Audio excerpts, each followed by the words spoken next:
will never let anything bad happen to you. There are no monsters under the bed, no boogeymen behind the door, only love, cuddles, and joy.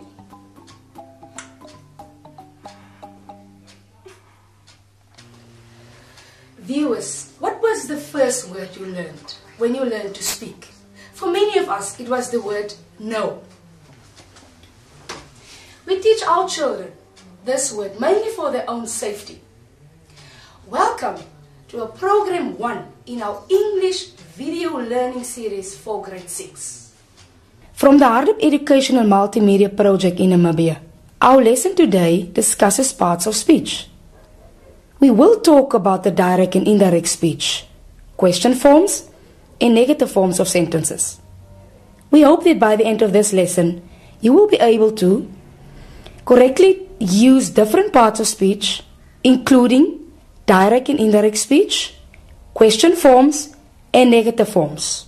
Enjoy the program with us. Do not leave the classroom. Hey, no TV games until your homework is done. No sweets before lunch. Don't touch that. Now, viewers, direct speech is when we quote the exact words that the speaker uses. We place them between quotation marks, which look like these, before and after the quote of the speaker's exact words. The quotation marks are also called speech marks or inverted commas. Hey, Isolde, what's wrong? I heard you screaming. Me? No, I didn't scream. Yes, you did. I heard you screaming. No, a few times. This is Isolde. She is telling Beata, the mother of the baby, that she has heard her screaming. She tells her the exact words she used when screaming. I heard you screaming. No, a few times. Oh yes, now I remember. I saw Susie running towards the unprotected power plug and I totally panicked. We see that direct quotes are written in quotation marks or inverted commas. When reporting that speech, we write a comma after the introductory verb, which is scream here, and which goes in front of the open quotation. Exclamation marks, quotation marks, and full stops must appear before the closing quotation marks.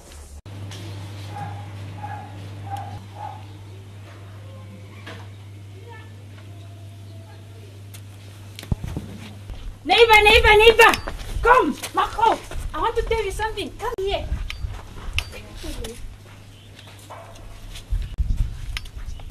You'll never believe what Isolde almost did to poor Susie. What did she do? I heard her telling a friend that she used a toy to make Susie run to the power plug. She made Susie run to the power plug. How terrible.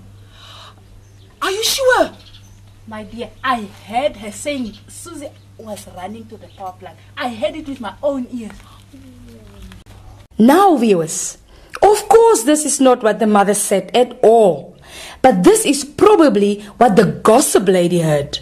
And she's making her own conclusions. Sometimes this is a danger of reported speech.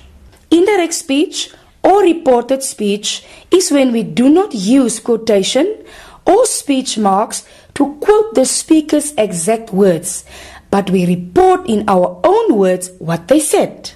She made Susie run to the power plug. How terrible. Are you sure? I heard her saying that the baby was running to the power plug. I heard it with my own ears.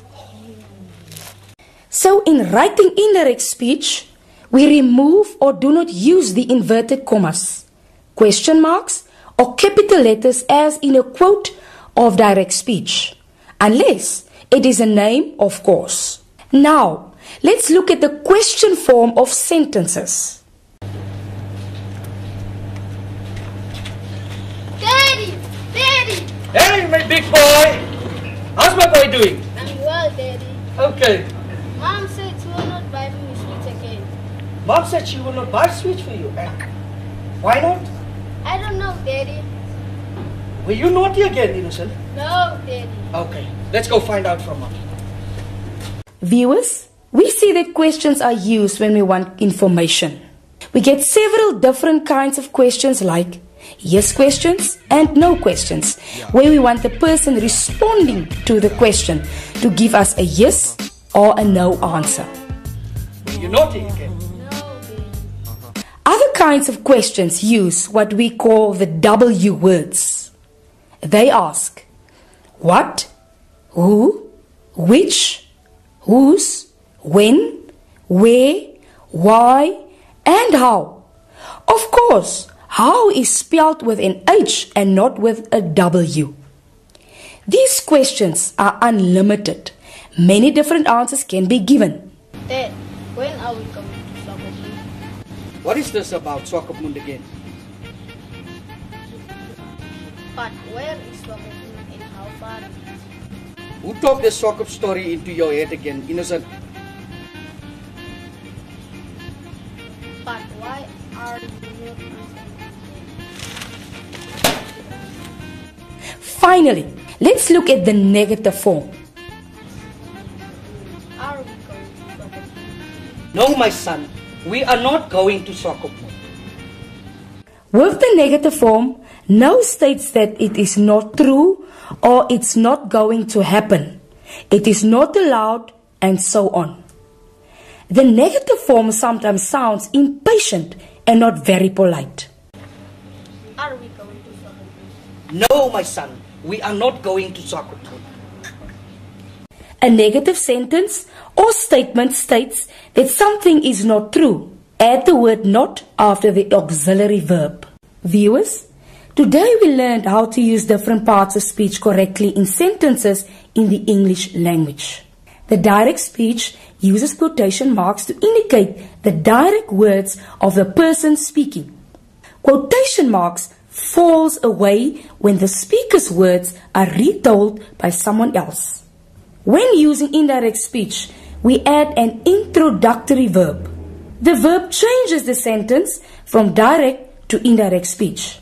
Question forms are used when we want information, such as asking yes or no questions, or why, what, where, when and how questions.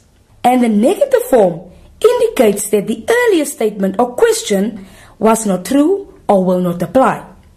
It has been a pleasure to be in your company on this program. Lesson 2 in our English grammar series will be on reading with understanding and emotions expressed by a poet. Until then, take care.